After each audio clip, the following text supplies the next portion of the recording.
Jim. Thank you to the Partners family for accepting my son and for giving the same shared love, care, and respect to him. To our son Nolan and Dr. G, congratulations. As you join together in marriage, we wish you both an eternity of love and joy together. We implore Jesus to sparkle the light upon you too. You will be blessed by the grace of God. Believe in Him and seek guidance and prayer from Him. Remember to pray together from time to time. May your married life be full of satisfaction, love, respect, trust, and blessing from God. Best wishes of your wedding are our sweet daughter of Dr. Jean.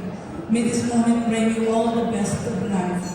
As your parents, we love you very much, and you know that. We wish and pray that your husband, Nolan, loves you more, and we don't have doubts without it. We are very happy on your wedding. In fact, finding love doesn't mean that you find the perfect one that you've been dreaming of. But what makes it perfect is God's love, as nobody is perfect, but God is.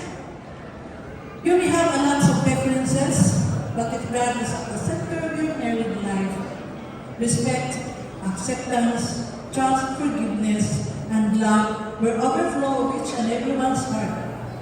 You know that we are very excited for this day. For this day to come, and finally, here it is. And both of you are surrounded with all the people that loves and cares for you, especially me, Papa, and Papa. Lastly, this joyous day won't be successful if not because of our Lord Jesus Christ for help, guide, and bless both of you for the preparations. We praise and thank you, Lord Jesus. Thank you, Mother Mary, for your mantle of love and praying our prayers to your Son, Jesus Christ. Again, thank you everyone, and God bless us all, and enjoy the party.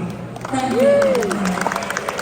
Daghang salamat once again, ladies and gentlemen, the lovely parents of Nolan. We have Mr. and Mrs. Norman and Rosario Arcen.